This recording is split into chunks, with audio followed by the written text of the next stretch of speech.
comenzar la presentación. Mi nombre es Julio Rodríguez y el conversatorio tiene como por título, ¿verdad? Aspectos éticos en la evaluación del aprendizaje. El propósito del mismo, los objetivos, entre todos, ¿verdad? El doctor Joel Donato, este servidor y la señora Corali Pacheco, vamos a estar analizando y discutiendo aspectos éticos en la evaluación del aprendizaje. Establecer una discusión sobre situaciones durante el proceso de evaluación presentadas por parte de los y las docentes, conversar sobre los planteamientos de los docentes con relación a la evaluación en los cursos y ocultar posibilidades de cómo manejar estas situaciones, tanto presencialmente como en línea. Comenzamos con el proceso de evaluación, que es el tema central del conversatorio. En educación, la evaluación del aprendizaje le permite al docente comprobar el grado en que se cumplen los objetivos propuestos y constituye un elemento de retroalimentación y dirección al proceso docente educativo, con la finalidad de hacerlo más eficiente. En otras palabras, el mismo proceso de evaluación lleva al docente a reflexionar sobre sus prácticas didácticas y los resultados que van obteniendo los estudiantes en cierta medida se utilizan para guiar ese proceso docente educativo.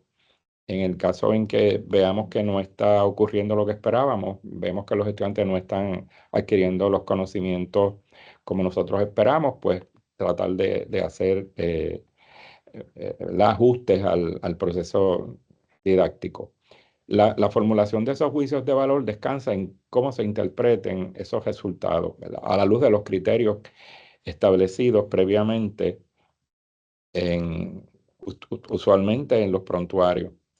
Mientras más válida y confiable sea esa información y mejor refleje o describa la realidad estudiada, mayor será, ¿verdad?, los fundamentos bajo los cuales estamos trabajando y más atinadas van a ser las decisiones que se adoptan.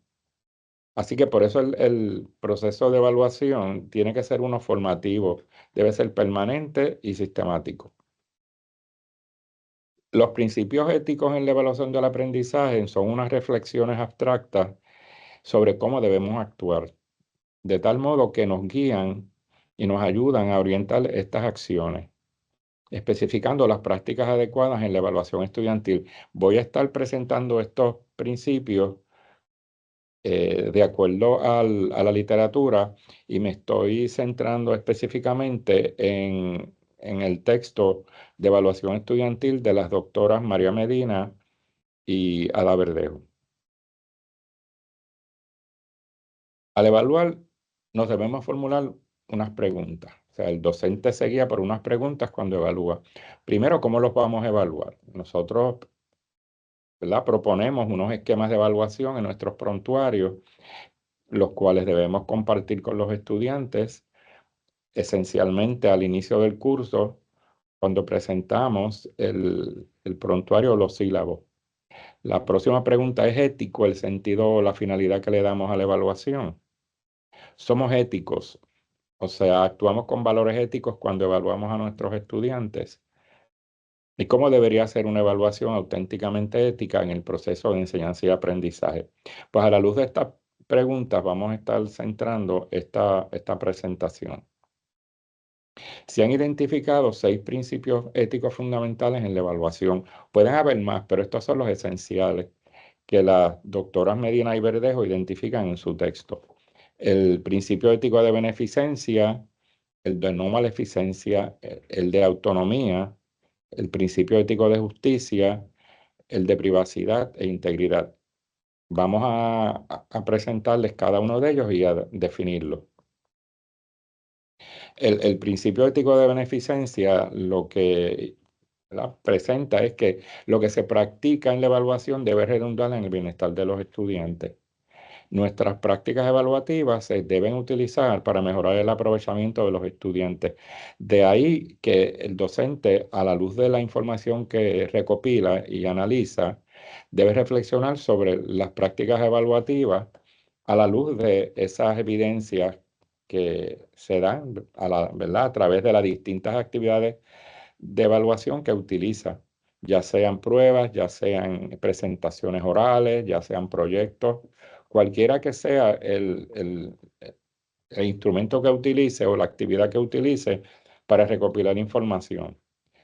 Debe haber siempre un proceso reflexivo, porque debe existir un compromiso para facilitar ese aprendizaje y que el mismo sea adecuado a los estudiantes, ¿verdad? Porque ya que evaluar es valorar. Así que estamos en cierta medida emitiendo juicio valorativo sobre la ejecución del estudiante y esa información debemos utilizarla con sumo cuidado, sobre todo para reflexionar sobre nuestras prácticas didácticas.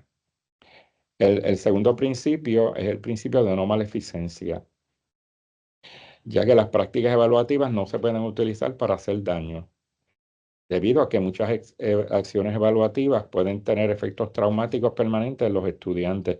Yo ofrezco el curso de evaluación del aprendizaje dentro de mi carga académica. Uno de mis cursos es el curso de evaluación del aprendizaje. Y a veces los estudiantes, cuando estamos trabajando con este tema, presentan, ¿verdad?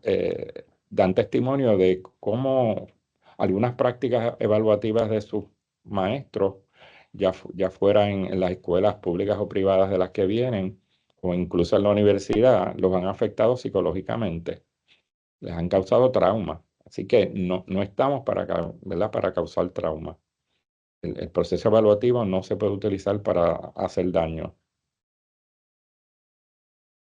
La autonomía, el principio de autonomía es un principio fundamental y es que a cada estudiante se le debe proteger su derecho a estar informado de lo que conlleva el procedimiento de evaluación en el cual participará. No solamente es discutir al principio de curso el esquema de evaluación, sino que en cada momento en que se va a evaluar hay que notificar al estudiante cuál va a ser el instrumento, cuál va a ser el procedimiento, cuál va a ser la temática que se va a incluir en el mismo, el tipo de examen que se va a dar, qué contenido viene. Y para esto lo lógico es preparar una planilla de especificaciones donde el docente tenga claro cuál es el área temática y qué tipo de ejercicio va a utilizar y qué nivel de pensamiento va a estar atendiendo con cada una de las actividades que genere en ese proceso evaluativo. Y ese instrumento se le debe compartir a los estudiantes en cada momento que se vaya a evaluar. Así que el estudiante tiene que estar informado sobre el proceso que se va a seguir en la sala de clases para emitir juicio valorativo sobre su aprovechamiento. El principio de justicia es ese principio de equidad donde hay que dar a cada uno lo que le corresponde, de tal manera que se provean igualdad de oportunidades, atendiendo una diversidad de diferencias individuales que puede haber. Así que hay que hacer diferencias cuando tenemos estudiantes que tienen necesidades especiales, los conocidos, ¿verdad? O llamados acomodos. Estos acomodos han sido estudiados por un panel de expertos aquí en el recinto, por una oficina que atiende la condición del estudiante y nos refiere a los acomodos. Estamos ahí cumpliendo con la ley ADA, que es la ley, ¿verdad? Americans with Disabilities Act, que es una ley que impone esos acomodos para atender esas necesidades particulares de esos estudiantes que pueden tener alguna diversidad funcional.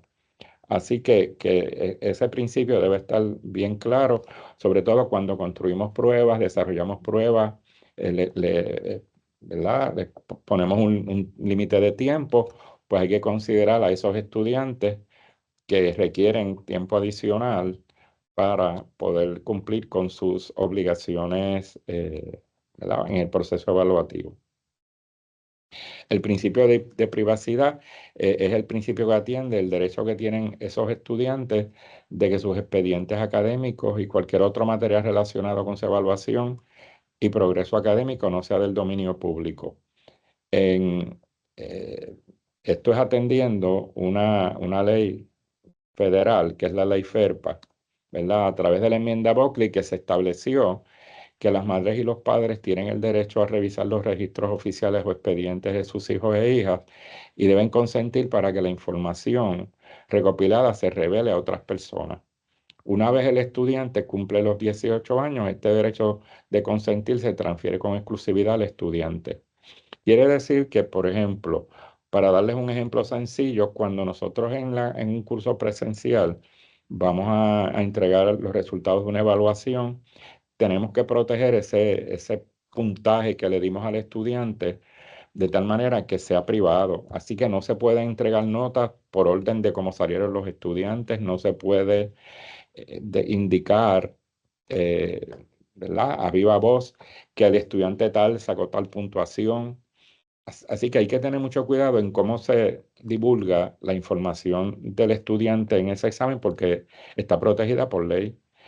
Recuerdo cuando nos fuimos durante la pandemia, cuando nos fuimos completamente en línea, como muchos estudiantes me comentaban que algunos de sus profesores universitarios, cuando iban a dar las notas, le enviaban las notas a los estudiantes con la nota de todos los demás. O sea, enviaban una lista donde estaba la nota de todo el mundo. Ahí se entiende que el profesor, si hizo eso, estaba violando esta disposición federal, ¿verdad? La ley FERPA. Así que hay que tener mucho cuidado. Incluso cuando uno le da la nota a un estudiante, no puede estar visible en el examen. Tiene que, ¿verdad?, atenerse a que tiene que proteger esa información. Así que esto es algo que muchos no conocen y es importante, no se pueden publicar en tablones de dictos, ni tan siquiera el número de estudiante, el nombre o ningún otro código, la nota del estudiante. No debe estar expuesta públicamente. El principio de integridad es esa comprensión profunda de lo que está bien y de lo que está mal. Implica un comportamiento consistente con lo que se aprende y la integridad implica una rectitud total, una incorruptibilidad. En este caso, están bien relacionados a la honestidad académica, que es ese cumplimiento cabal de la responsabilidad contraída en todo el quehacer académico sin recurrir al engaño, el fraude, la mentira, la usurpación. ¿Verdad? Y aquí hay que establecer a los estudiantes que hay unos códigos de honor, hay unos códigos de ética establecidos en las instituciones que hay que cumplirlas. Y usualmente en las plataformas de gestión, ¿verdad?, del aprendizaje que tenemos aquí en el recinto, hay unos códigos de honor que aparecen en las mismas y que los estudiantes consienten que lo van a cumplir. Así que el violar o violentar esta disposición, pues tiene consecuencias, puede tener consecuencias, ¿verdad?, hacia a los estudiantes. Quiere decir que esa sería un aspecto de deshonestidad, ¿verdad? Que es un tema que se relaciona con el engaño y la falta de integridad, de tal manera que implica acciones como, por ejemplo, el plagio, el fraude, copiar en exámenes, fabricación de datos o cualquier otra forma de hacer trampa para obtener una ventaja académica. Por ejemplo, el plagio, ¿verdad? El tomar ideas, palabras o trabajos de otros sin atribuirles crédito, se utiliza mucho, a veces se usa mucho, ¿verdad? El estudiante uno se da cuenta cuando realmente no está hablando él en el texto, sino está hablando otra persona y no se le ha dado crédito a la misma. Copiar en exámenes es otro ejemplo. Mirar las respuestas de otros estudiantes o llevar dispositivos electrónicos para buscar información. Eh, Compartir tareas, presentar trabajos, proyectos con otros estudiantes cuando no está permitido, no es un trabajo colaborativo. Eh, Fabricar datos e inventar información en trabajos de investigación o laboratorio, ¿verdad? Falsificación de referencias, inventar fuentes o citar fuentes que no se han consultado para respaldar algún argumento en trabajos académicos. Compra de trabajo, obtener trabajos académicos prescritos o personalizados de sitios web o servicios de redacción pagados y presentados como propios. Esto se da mucho y uno ve, ¿verdad?, a veces en las redes personas que se dedican a esto, a hacer trabajos y cobrar por los mismos. Usar dispositivos electrónicos no permitidos, utilizar tecnología no autorizada durante exámenes o pruebas para acceder a información no permitida. El autoplagio, que sería reutilizar partes de trabajos anteriores sin permiso o sin una adecuada atribución. si una persona está refiriéndose a un trabajo que ya había entregado, tiene que darse crédito a sí mismo, ¿no? Decir que ese trabajo fue utilizado para tal o cual curso con tal o cual propósito. De lo contrario, se considera autoplagio. Falsificación de firmas, falsificar firmas de profesores o supervisores para validar cambios en notas, plazos o requisitos académicos, compromiso académico, la falta de dedicación y esfuerzo real en las tareas académicas, como por ejemplo presentar trabajos de baja calidad o no cumplir con los requisitos establecidos, falta de integridad en colaboraciones, no dar el crédito adecuado a otros compañeros de clase o investigadores que han contribuido de manera significativa a un trabajo. Y déjenme decirles que esta deshonestidad académica no necesariamente está centrada en el estudiante, también podría estar, ¿verdad?, siendo considerada para docentes también. La impostura en exámenes, hacerse pasar por otro estudiante para realizar un examen en su lugar, engaño en alegaciones de enfermedad, fingir enfermedades u otras circunstancias personales para obtener extensiones de plazos o exámenes diferidos sin la debida certificación médica. La deshonestidad académica, lógicamente, tiene graves consecuencias tanto para los estudiantes que la cometen como para la institución educativa. Puede resultar en la pérdida de credibilidad, sanciones académicas como suspensión o expulsión, afectar la carrera académica y profesional del estudiante y erosionar la confianza en el sistema educativo. Por lo tanto, es esencial que el docente fomente una cultura de integridad académica y promueva la importancia del esfuerzo honesto y el aprendizaje ético siempre en el curso y durante el curso. Deshonestidad académica en docentes. Si bien la mayoría de los docentes son profesionales éticos y comprometidos con la enseñanza, ocasionalmente pueden surgir casos de deshonestidad académica por parte de algunos educadores. Algunas acciones de deshonestidad académica podrían incluir la falsificación de calificaciones. Esto implica alterar calificaciones de los estudiantes de manera injusta para favorecer a ciertos alumnos o grupos, el plagio, presentar el trabajo de otros como propio en publicaciones académicas, materiales de enseñanza o presentaciones sin dar el crédito adecuado. Favoritismo, tratar de manera desigual a los estudiantes, otorgando beneficios o ventajas injustas a ciertos individuos debido a relaciones personales o prejuicios. Asignación de preguntas filtradas, dar a algunos estudiantes acceso a preguntas o contenido de exámenes antes de la fecha programada para darles una ventaja injusta. Cambio de respuestas, modificar la respuesta de los estudiantes después de calificar sus exámenes o trabajo con el fin de aumentar o disminuir las calificaciones. Negligencia o abuso de poder. No cumplir con los deberes y responsabilidades docentes como proporcionar retroalimentación oportuna y adecuada o abusar del poder para intimidar o influir negativamente en los estudiantes, recibir sobornos, aceptar regalos, dinero u obsequios de los estudiantes a cambio de calificaciones favorables o trato especial, y falta de honestidad en la investigación académica, falsifi- falsificación o manipulación de datos de investigación o publicaciones académicas.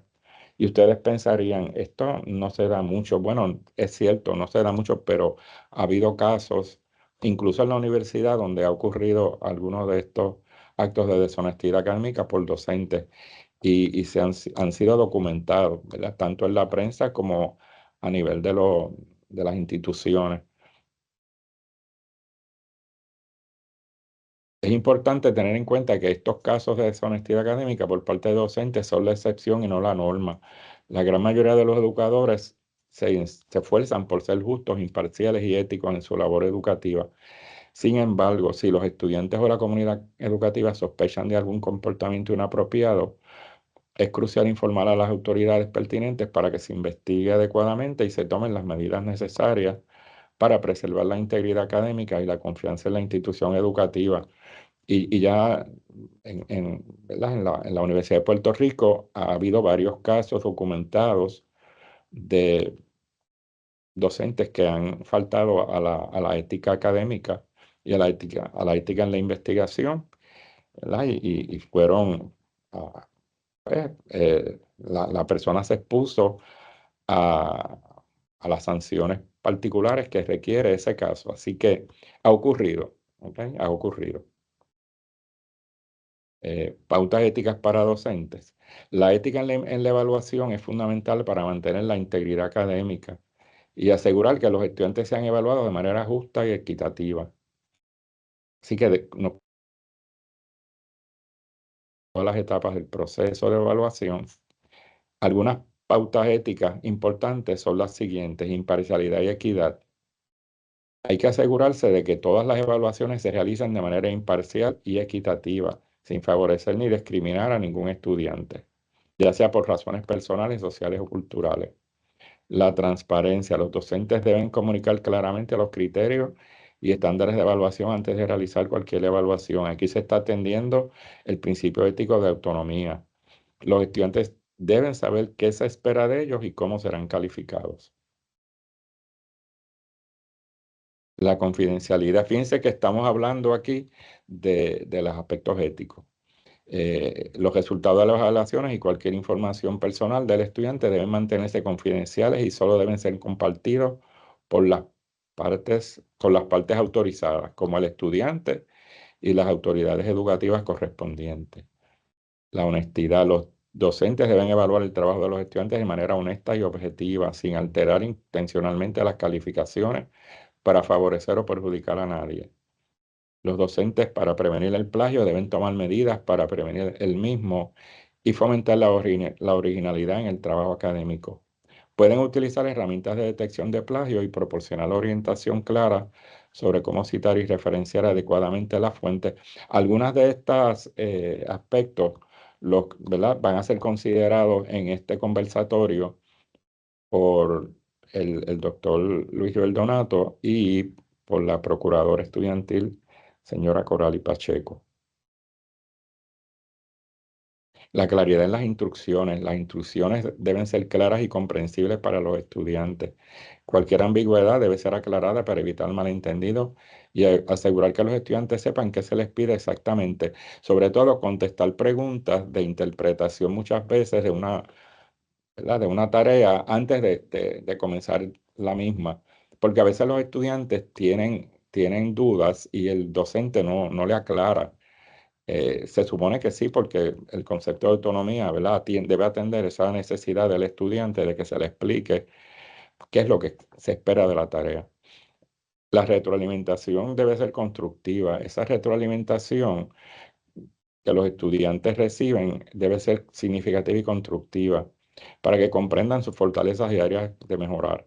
La retroalimentación debe ser específica y orientada a ayudar al estudiante a mejorar su rendimiento académico. Siempre hay un proceso, debe haber un proceso de revisión y apelación.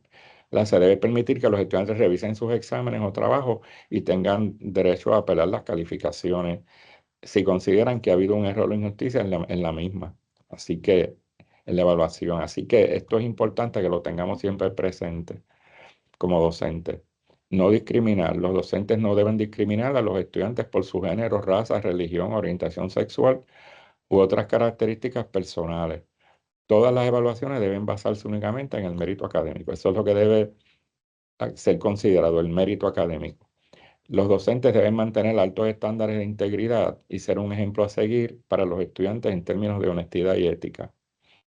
Al seguir estas pautas éticas, los docentes pueden asegurarse de que la evaluación es un proceso justo, transparente y valioso para el desarrollo académico de los estudiantes.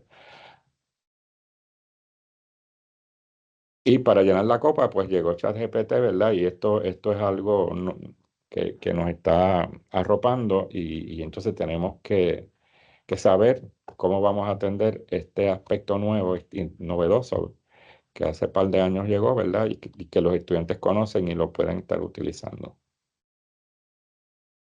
Algunas referencias que les presento, yo les voy a hacer llegar esta presentación, así que van a tener algunas de estas referencias y cualquier pregunta, pues van a tener la oportunidad de hacerla, ¿verdad? Así que voy a dejar de presentar ahora eh, para darle paso al próximo ponente. Muchas gracias.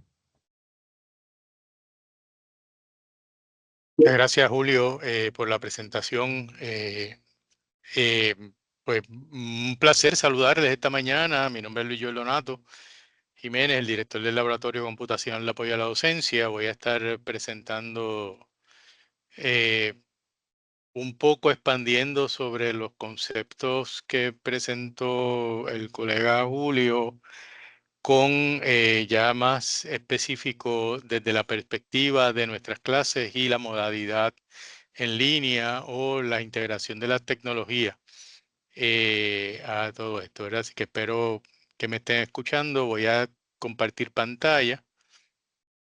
Bien, dentro del asunto de cómo integramos esto a nuestras clases, ¿verdad? Y particularmente en la medida en que estamos utilizando herramientas tecnológicas.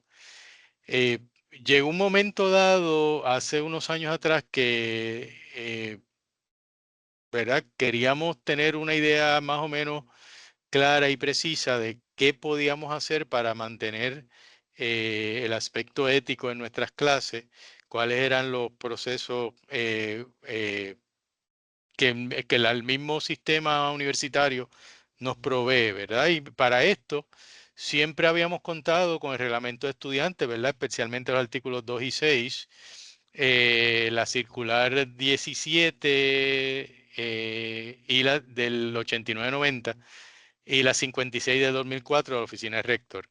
Si están viendo algo raro, es que exactamente eso, esos años son, fue hace mucho tiempo, ¿no? Y entonces, pues, nos encontramos con la necesidad de que teníamos que actualizar y que teníamos que tener una manera un poco más clara de cómo íbamos a trabajar con esto, con las nuevas tecnologías que habían ido surgiendo, ¿verdad? Y la buena noticia de todo esto es que ya la política de integridad académica ha sido aprobada y de eso hablaremos ya mismito, ¿verdad? Eh, necesitábamos políticas claras sobre lo que está permitido y lo que no está permitido hacer, ¿no? Eh, eh, cómo evaluar, etcétera. Y para esto, pues obviamente los detalles sobre estas categorías éticas que nos presenta el doctor Julio Rodríguez es bien importante, ¿verdad? Porque así tenemos claro muchos de los elementos. A veces, pues pensamos, por un lado, esos elementos de beneficencia y no maleficencia son bien útiles, ¿no? Eh, ¿Y cómo podemos utilizar estas herramientas para salvaguardar y corroborar y la integridad, los mecanismos de justicia, entre otros, ¿no? Los pasos específicos de negociación entre estudiante y docente. Fíjense, antes de la política que tenemos ahora en el recinto, estos pasos no eran muy claros y casi siempre se limitaban a que si uno como profesor o como docente veía un acto de deshonestidad académica o falta de integridad en el salón de clase, pues uno básicamente el rol que nos convertíamos, y perdonando la expresión coloquial muy puertorriqueña, en chotas, ¿verdad? Los profesores tenían que ir y mencionarlo inmediatamente a las autoridades, ¿verdad?, directivas en su departamento y no había como que un proceso claro que ahora tenemos en la política, porque para empezar, la política hace una distinción entre diferentes tipos de faltas, o sea, no todas las faltas de integridad académica se consideran de la misma manera. Y me explico. Cuando yo empecé, cuando daba cursos de bachillerato, ¿verdad? Tenía estudiantes de segundo año, más o menos. eh, rápidamente me di cuenta que todos ellos sabían que el plagio era una mala palabra, que no se debía hacer, pero la gran mayoría de ellos no sabía cómo evitarlo. O sea, ¿qué hacer? Pues yo, miren, en mis clases cogía un día al principio del semestre para mencionarle lo que se podía hacer, cómo se podía hacer, cómo citar, cómo trabajar con todo esto, ¿verdad? Incluso le daba una noción clara sobre estos artículos existentes, em, porque muchos de ellos ni siquiera habían leído el reglamento de estudiantes. Y habiendo hecho esto, ¿verdad? Pues es evidentemente claro que no es lo mismo un estudiante que por no saber citar comete una infracción a la honestidad académica, casi de alguna manera hasta inadvertida, ¿no? Que una persona que con toda intención, pues, o se roba un examen, o se copió en un examen, o toma un examen por otra persona, pues ya hay varios niveles. Pero entonces no había como que una noción clara de qué nosotros como profesores podíamos hacer en estos casos, y ya la política de la cual estamos mencionando y que la colega también Coral y Pacheco va a mencionar un poco más adelante, eh, toma en consideración. ¿Cuál es el marco referencial para activar, ¿verdad?, estos casos de violaciones a los acuerdos y los no acuerdos? La divulgación para que se conozcan. Pues, por ejemplo, pues, qué tenían que hacer los directores y directoras, los decanas y decanos, y la procuradora estudiantil en esos casos, ¿verdad? Así que finalmente, pues tenemos la certificación del Senado Académico número 64 del 22-23, que establece la política de integridad académica. Y vamos a ver cómo esta política se puede traducir a lo que hacemos en nuestras clases y particularmente desde la perspectiva de la tecnología, ¿no? Y entonces ahí es donde nos vamos a encontrar, como dijo el colega Julio Rodríguez, que para copar el vaso, ¿verdad? Pues nos encontramos con la inteligencia artificial generativa. ¿Qué está haciendo el recinto en cuanto a esto? Pues miren, está trabajando una política de integración de las inteligencias artificiales a las labores académicas e investigativas. Obviamente no va a ser un documento exclusivo de honestidad académica porque después de todo, ¿verdad? La inteligencia artificial generativa ha llegado para quedarse, ha llegado y en muchos casos para ayudarnos. Pero es necesario tener una idea clara sobre ese uso en el día a día de nuestro trabajo en el recinto, ¿verdad? ¿Qué se puede hacer y qué no se puede hacer? ¿Qué se va a permitir y qué no se va a permitir? Y cuáles van a ser los mecanismos para lograr esto.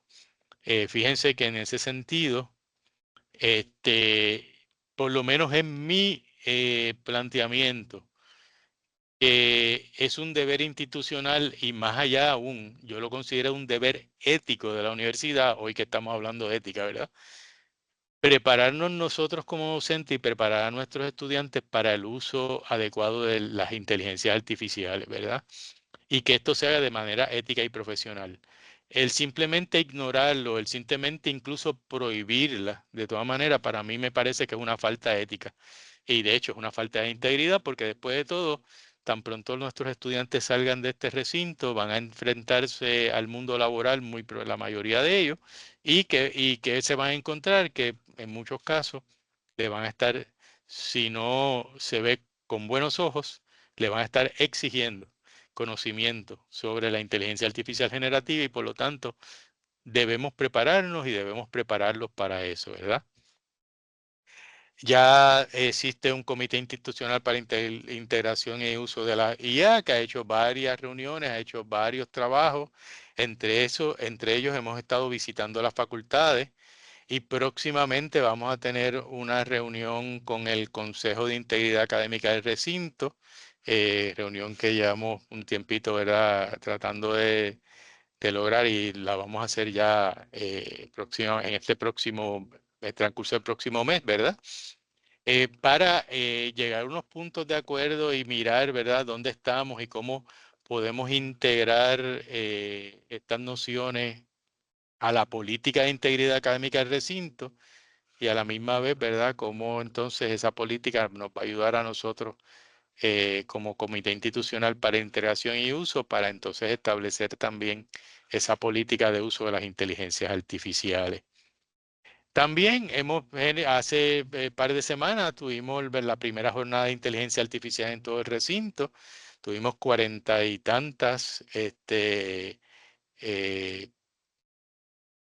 conferencias, exhibiciones y otras. Nos parece muy interesante, pues nos permite ver desde la perspectiva de todas las facultades que estamos haciendo. Ahora bien, entonces, ¿qué dicen los documentos institucionales en estos momentos?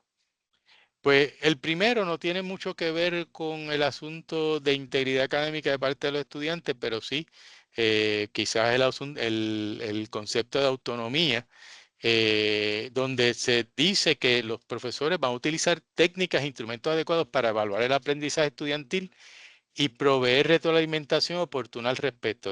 En otras palabras, ¿verdad? No estemos 2 meses antes de contestar los exámenes y los trabajos escritos. Pero es importante que estas técnicas e instrumentos deben ser informados en el prontuario o temario del curso. ¿Y a qué nos referimos sobre esto? Pues que si usted va a utilizar Moodle como complemento de su clase presencial, ¿verdad? Quizás para poner lecturas que los estudiantes puedan recibir, para hacer foros de discusión, etcétera, usted debe poner en el sílabo esa información. En este curso se utilizará Moodle, etcétera. De igual manera, si usted piensa utilizar alguna de las herramientas de antiplagio que tenemos en el recinto, como por ejemplo para tomar exámenes en línea, Respondus, Lockdown Browser y Monitor, esta información tiene que estar establecida desde el primer día en su sílabo. Y si ya es tarde para eso, pues entonces hacer los debidos procesos avalados por la Procuraduría Estudiantil, ¿verdad? Para hacer negociaciones en el salón de clase y que se puedan entonces enmendar a tales efectos que de manera unánime sea un acuerdo de todos los estudiantes el uso de estas herramientas. Lo digo y es importante porque pues precisamente la discusión del sílabo en los primeros días de clase es un asunto de justicia para los estudiantes y de que sepan de autonomía, de que sepan claramente qué es lo que se requiere de ellos en su curso y de no estar de acuerdo con esto, pues tienen la oportunidad de cambiarse de sección, ¿verdad? En la mayoría de los casos, cuando hay más de una sección en los cursos. Ya ha comenzado el semestre, ya esa opción no existe, así que los acuerdos tienen que ser unánimes. ¿Cuál es la competencia de las tecnologías en esta nueva política de integridad, verdad?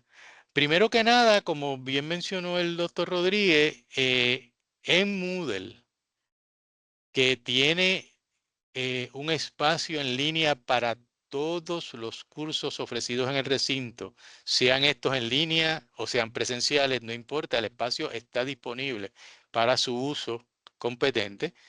Existe un registro del compromiso estudiantil con la integridad académica. Yo siempre recomiendo a todos, ¿verdad? Que simplemente, de hecho, me voy a mover a uno de mis navegadores. Aquí en el primer módulo del curso de nuestra plantilla institucional Moodle, nosotros tenemos el código de honor.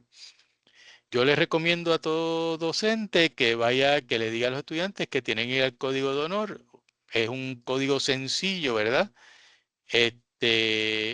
Donde pueden ver que son 4 simples preguntas, digo, 4 simples aseveraciones, no son preguntas.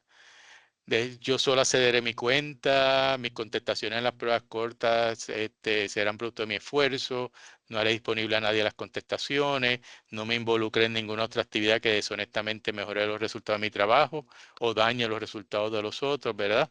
Aquí en algo bien corto y que uno pudiera entender que todo estudiante íntegro no tendría ningún tipo de problema de llenar, pues los estudiantes pueden marcar el cotejo aquí de cada uno de estos elementos y con eso usted como docente ya tiene una evidencia física del compromiso tácito, ¿verdad?, de ese estudiante con la integridad académica en su curso. Bien. Aparte de esto, ¿verdad? Pues tenemos muchos de estos elementos que ya fueron mencionados porque realmente a nivel tecnológico las cosas no cambian mucho a la hora de la integridad, ¿verdad?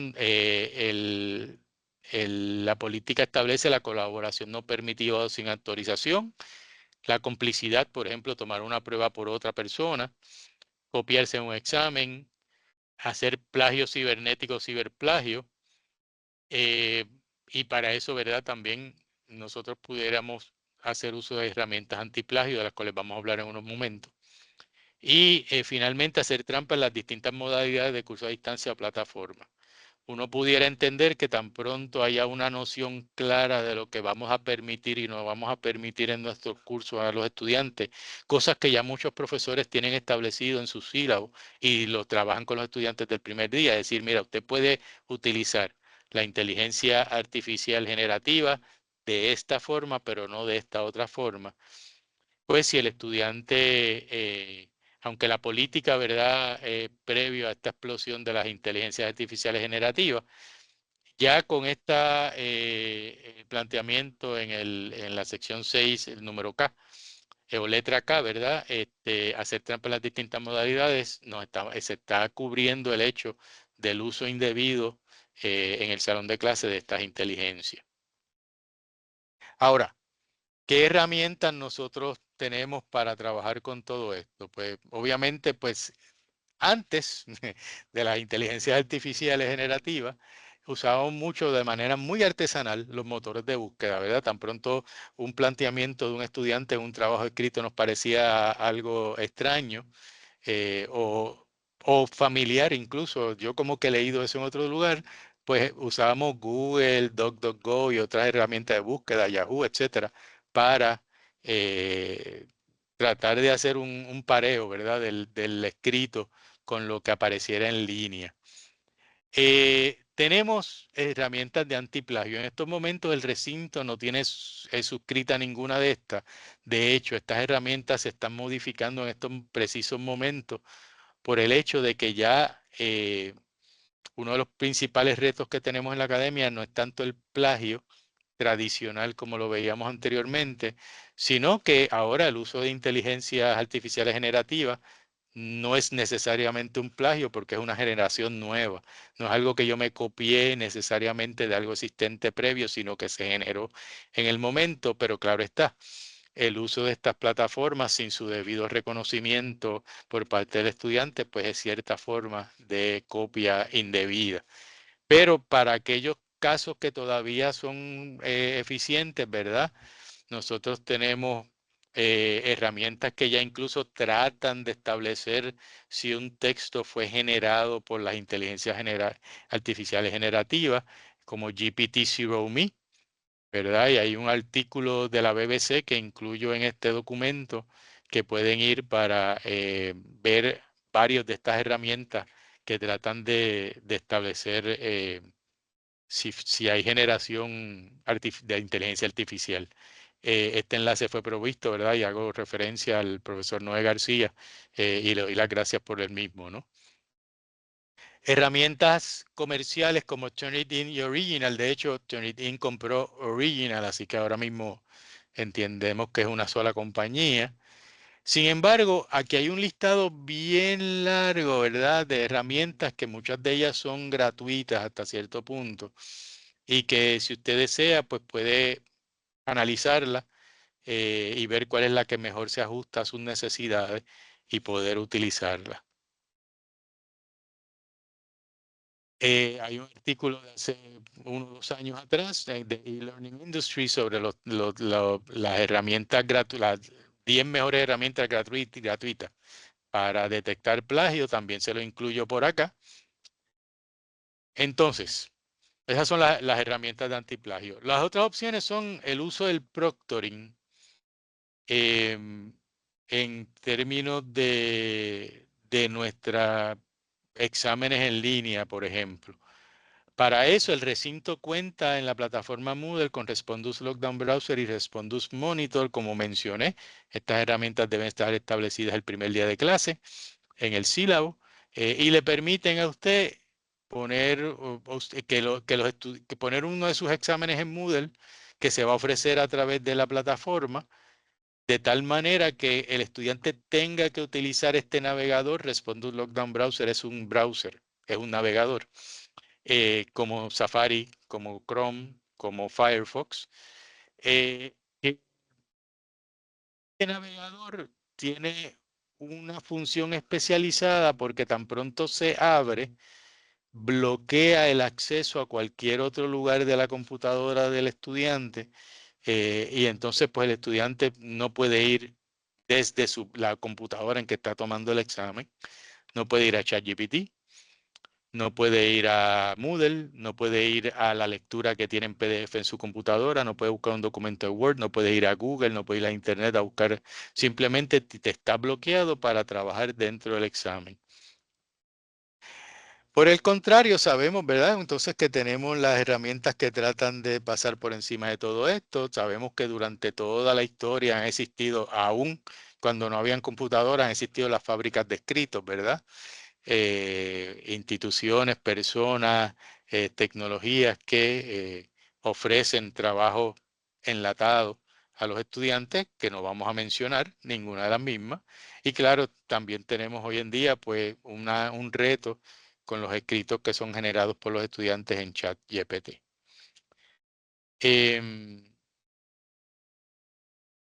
Bien, eso en términos de los retos que nos presentan estas herramientas. El viernes hablábamos con una colega sobre algunos de estos retos, ¿verdad? De cómo hacer y yo le sugería, mira, pues en lo que, ¿verdad? Tenemos una política más específica, una dinámica que están haciendo muchos de nuestros colegas es que dicen, no, aquí tú vas a poder utilizar eh, ChatGPT, por ejemplo. Miren, para mí prohibir ChatGPT es como prohibir el uso del Internet. Yo sé que tenemos docentes que no quieren ni usar el Internet, ¿verdad? Pero eso, eventualmente eso va a ser de esa manera. O sea, ¿cómo vamos a impedir una herramienta de búsqueda? E impedir el uso del Internet es como impedir el uso de ir a la biblioteca, en cierta medida, ¿no? Porque después de todo, si yo voy a la biblioteca, busco un documento, lo copio y no lo atribuyo, estoy cometiendo plagio. De lo mismo acá. Pues tenemos colegas que están utilizando pues, estrategias como decir, ok, vas a poder utilizar ChatGPT, pero vas a llevar una bitácora o un diario de tu uso. Pues, por ejemplo, para contestar esta pregunta, tú me vas a poner qué prompt, ¿verdad? O qué planteamiento le pediste hacer a ChatGPT.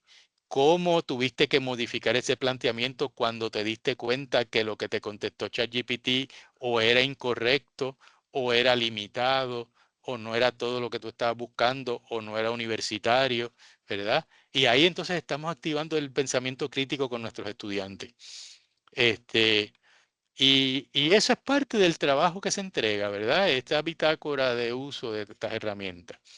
Pero para mantener también la justicia, el concepto de justicia, nosotros recomendamos variedad de métodos de evaluación en nuestros cursos, ¿verdad?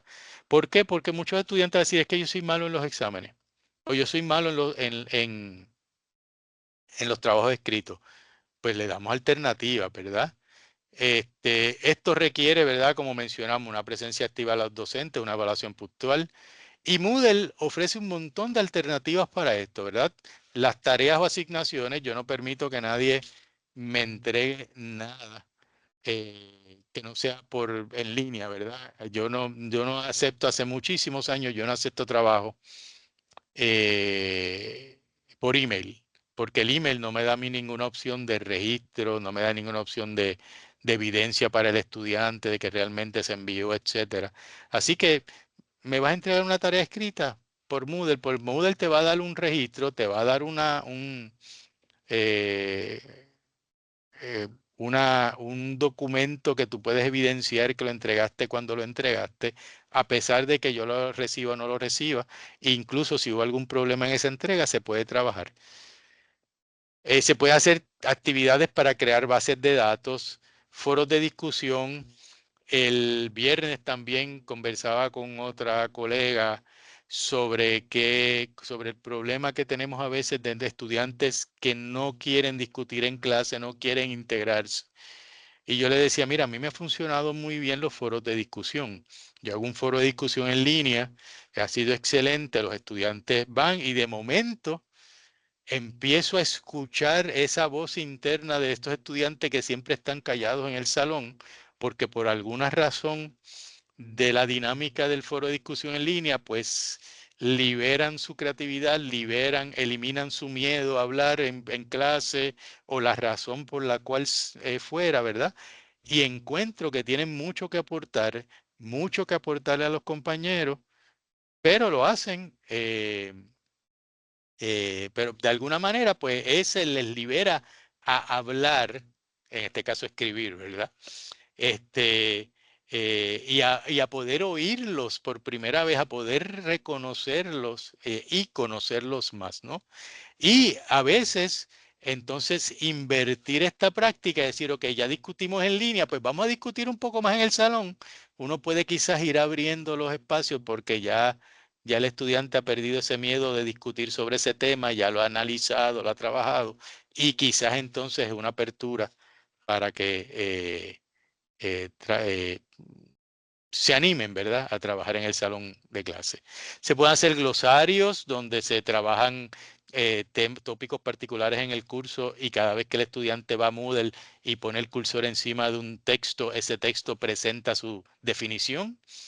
Hay contenido interactivo en H5P, hay una herramienta de lección.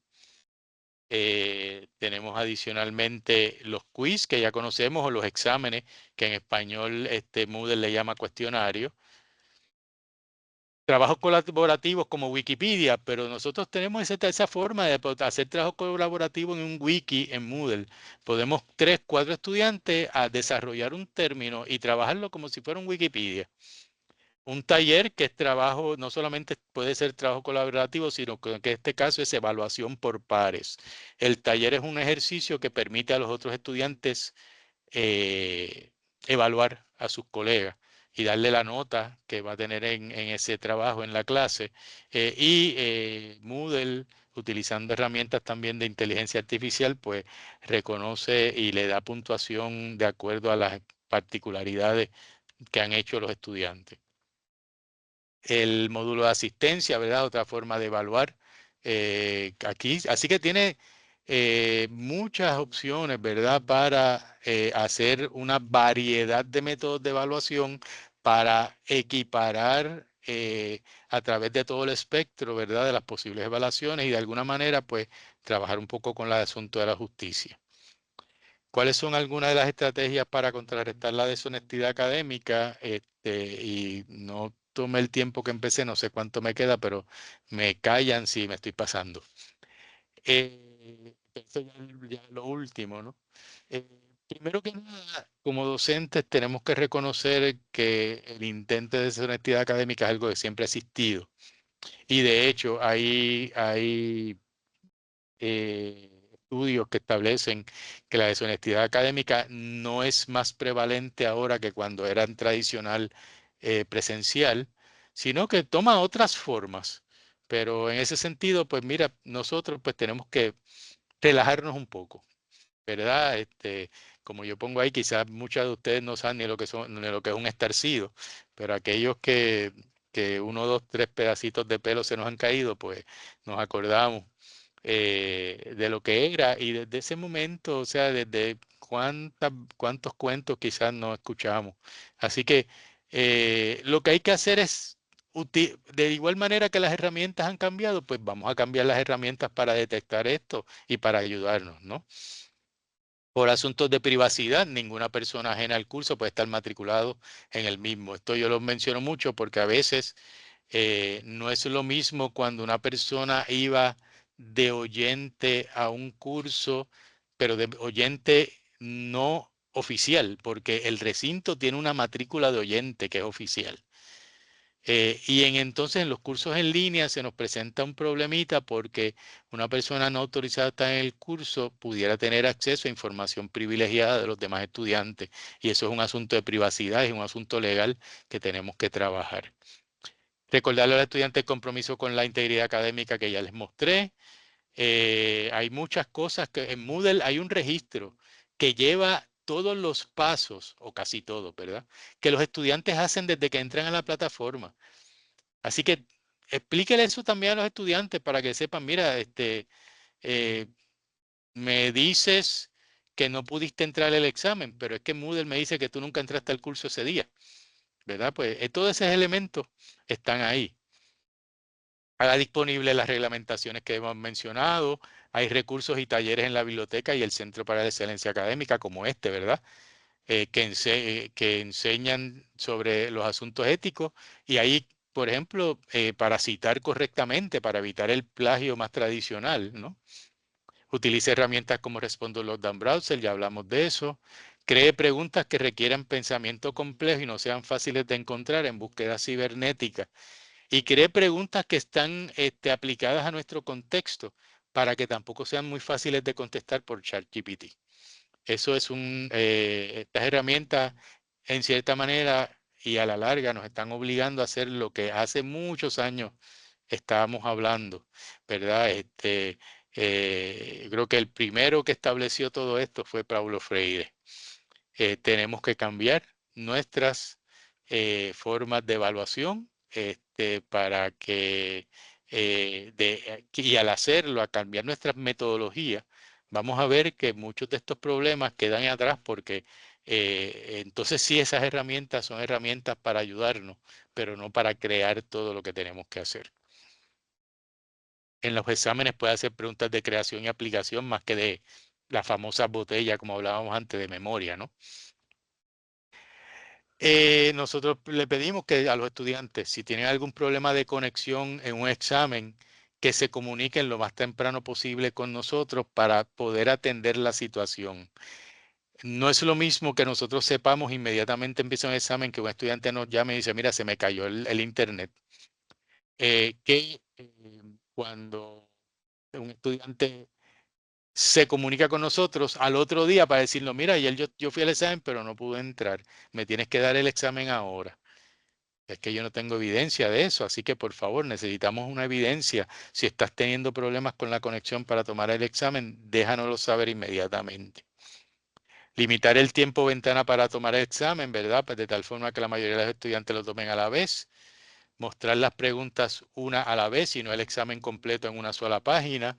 En la medida de lo posible, evitar regresar a preguntas previamente contestadas. Moodle tiene dos formas de trabajar en un examen, la libre, donde uno puede ir a cualquier pregunta en cualquier momento, como si fuera un examen en papel, y la secuencial, donde uno tiene que ir en orden y no puede virar a trabajar preguntas anteriores. Si usted va a utilizar esta forma, debe advertirle claramente a los estudiantes que el examen va a ser de esa manera y lo debe poner en varias ocasiones para que no haya problemas de un estudiante que yo voy a dejar esta pregunta para después porque está muy difícil de momento darse cuenta que no puede virar a contestarla. Mostrar las preguntas al azar, las alternativas también, crear diferentes exámenes. Ya estamos llegando a un punto extremo, ¿verdad? Pero tenemos colegas que hacen diferentes exámenes y dividen el curso en grupos. Exámenes que utilicen preguntas al azar de un banco de preguntas mayor. Y es bien importante para que el estudiante no tenga el estrés de entrar por primera vez a un examen de la cual va a depender gran parte de su nota. Con miedo a la tecnología, hacer exámenes de práctica, donde le digamos al estudiante desde el principio del semestre, mira, que hay un examen de práctica para que entre y para que puedas utilizar, para ver si te puedes conectar bien, si puedes usar Respondus Lockdown Browser bien, si no se te cae, te congela la máquina, si no tienes problemas y así, cuando llegue el día del examen ya tú sabes todo lo que hay que hacer, lo único que tienes que hacer es entrar a contestar las preguntas. No copia las preguntas exactamente como aparecen en el libro de texto, esto es obvio, ¿no?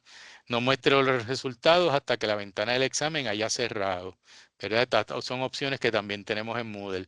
De tal manera de que un estudiante que termine temprano no se vea tentado a crear una cooperativa de ayuda con sus amigos, ¿verdad? Y colegas del curso, decir, mira, ya yo terminé y ya yo sé lo que saqué, ya yo sé cuáles están malas, cuáles están bien.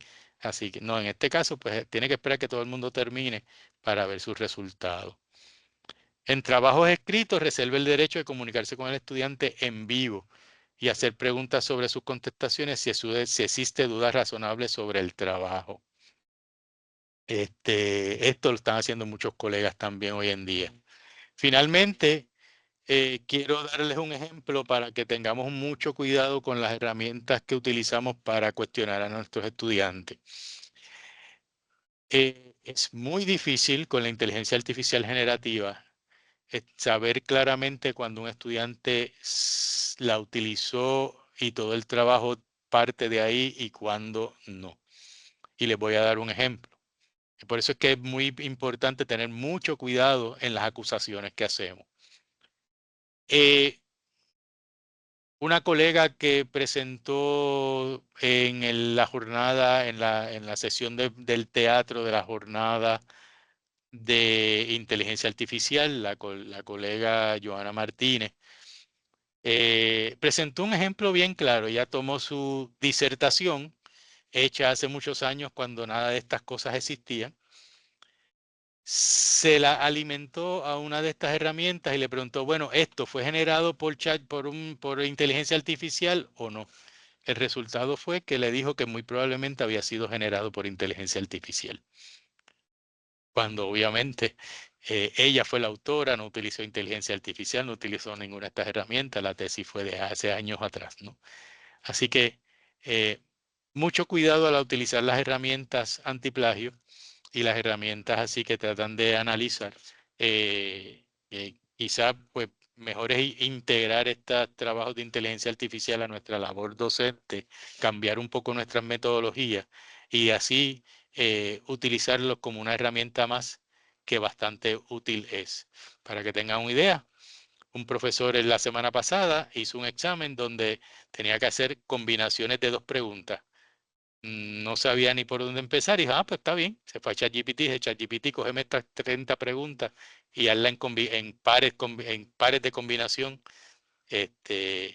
para yo ofrecerlas en el examen. Así que es una herramienta que también nos puede ayudar mucho y con esto pues dejamos para las preguntas más adelante, ¿verdad? Y dejamos el micrófono y la presentación abierta para la colega Corali Pacheco, procuradora de los estudiantes. Saludos, muchas gracias, buenos días. Para mí siempre es un honor y una alegría compartir este espacio con los doctores Donato y Rodríguez, sobre todo porque, ¿verdad? Desde el rol que ejecuto en la Procuraduría Estudiantil, toda la información que ellos nos comparten resulta de gran herramienta, ¿verdad? Para las intervenciones, ¿verdad? Que muchas veces tengo que hacer, así que es bien gratificante poder saber y conocer, ¿verdad? Que existe, ¿verdad? Esos mecanismos de educar tan justos, ¿verdad? Como es verlo desde la normal eficiencia, la beneficencia, la justicia y sobre todo, ¿verdad? De que nos hablaba doctor Rodríguez y sobre todo también que ustedes pueden tener herramientas, ¿verdad? Como nos presenta doctor Donato, para las distintas situaciones que se pueden dar de manera virtual en ese rol que es desde el salón que ustedes, que es un rol que yo admiro muchísimo, ¿verdad? En la docencia de enseñar día a día, ya sea virtual o presencial. Así es que, nada, como entonces le dijeron mis compañeros, mi nombre es Corali Pacheco, soy la procuradora estudiantil, voy a estar presentándoles un poquito sobre qué es la Procuraduría, ¿verdad? Primero, y entonces luego un poco qué tengo que ver yo, ¿verdad? Y cómo se ata esto al rol de la integridad académica. Así que creo que ya, déjame ver, ya estoy presentando, creo que me pueden ver. A ver si por aquí puedo verlo yo para verlo un poquito exacto. Sí, se ve todo muy bien.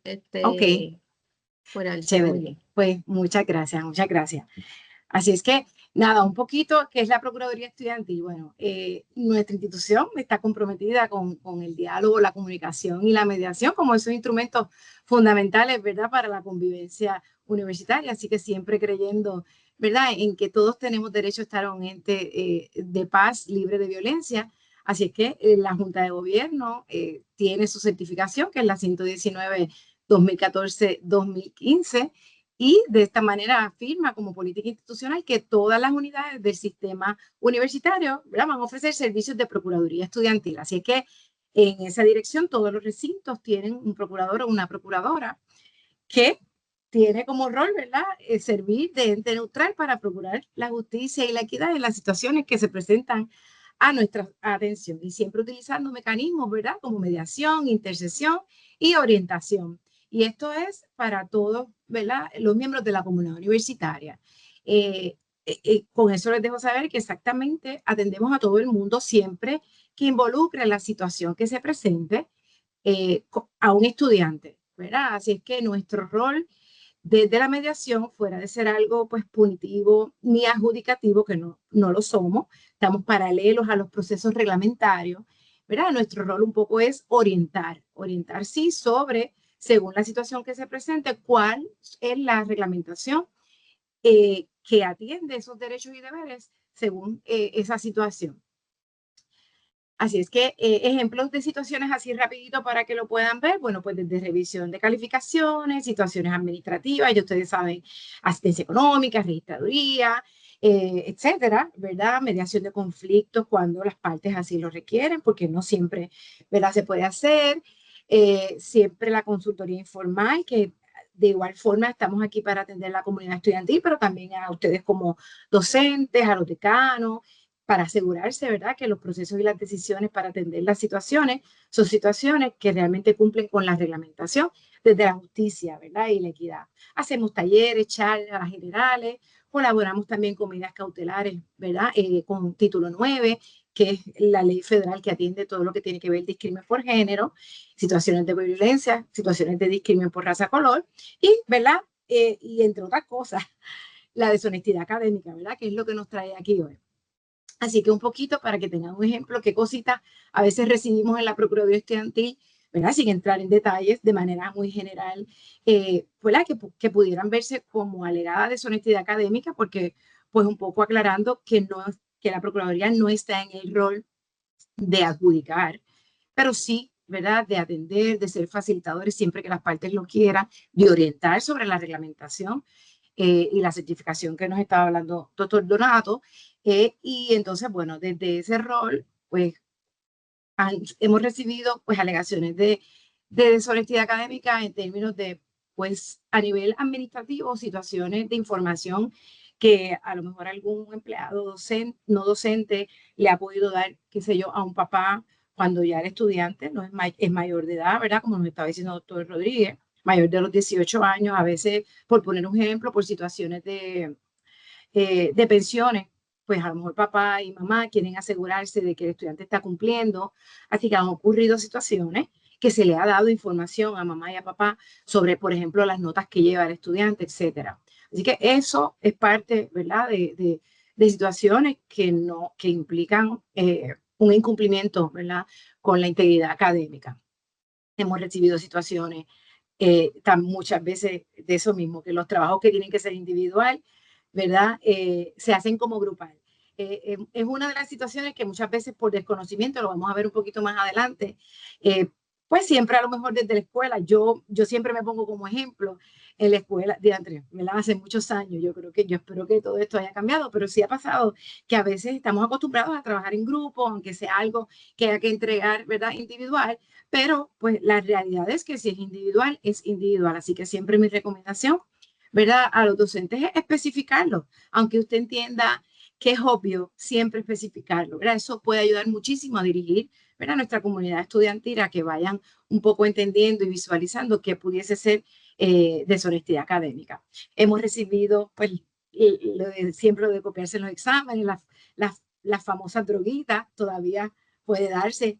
Estamos hablando de que esto no es algo que es la mayoría de los casos que llegan aquí, o sea, no es tampoco que es una cantidad grandísima, es un poco, resumiéndole de lo que hemos recibido, pues atiende estas temáticas, ¿verdad? Daños a la propiedad, que también constituye, ¿verdad?, un poco de deshonestidad académica, robar, destruir, dañar, ya sea, ¿verdad?, equipo físico, ya sea documentos académicos, ¿verdad?, etcétera. Así es que, pues, la duplicidad de trabajo que también nos hablaba el doctor Rodríguez, hemos recibido también el autoplagio, ¿verdad?, por desconocimiento. Muchas veces, pues, uno piensa, pero si lo hice yo, claro, pero hay un proceso que hay que seguir, hay que notificarlo, hay que hablarlo con el profesor, etcétera.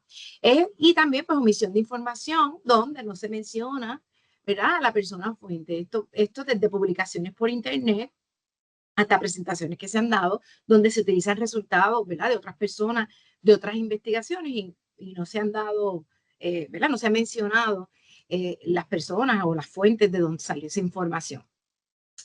Dentro de lo que hemos recibido, ¿verdad?, en el día a día, yo haciendo un poco de análisis he podido ver qué lleva, ¿verdad?, o qué nos puede llevar a incurrir en faltas de deshonestidad académica dentro de lo que hemos recibido, ¿verdad? Pues la realidad es que somos bien diversos, ¿verdad?, como comunidad universitaria, así que, y estamos compartiendo un mismo entorno. Tenemos distintos valores, aunque parece que tenemos la misma cultura, que la tenemos, pero compartimos otras, ¿verdad? Porque sobre todo nosotros que recibimos estudiantes internacionales de otros países, así que están esas distintas culturas interactuando ahí, los entornos familiares, ¿verdad?, que pueden influir negativo o positivamente en ese quehacer académico. La presión de grupo, ¿verdad?, es otro entre los estudiantes, está que es líder, el que es seguidor, la carga académica, ¿verdad?, que va atada a esa responsabilidad de tener que trabajar, porque pues todos sabemos que ha cambiado mucho, ¿verdad? Ha cambiado muchísimo, estamos viviendo, hay mucha necesidad, así que nuestro estudiantado está y se ve la necesidad de tener que trabajar, así que el querer cumplir, ¿verdad?, esa ansiedad de que sí, de que quiere tener un grado, de que quiere cumplir, pero que también tiene que trabajar, muchas veces lo lleva, ¿verdad?, a entrar o a caer en el error de, ¿verdad?, del plagio. Las situaciones en los hogares que afectan directa o indirectamente la salud emocional de nuestros estudiantados, falta de conocimiento sobre las normativas, ¿verdad?, y cómo afecta negativamente el aprendizaje. Así es que esos entornos también educativos de donde venimos, ¿verdad?, va a depender, sobre todo en primer año, por ejemplo, los estudiantes que vienen de esas escuelas superiores que a lo mejor no se habla el tema. Se ha dado poco, pero se ha dado, o sea, que ocurre.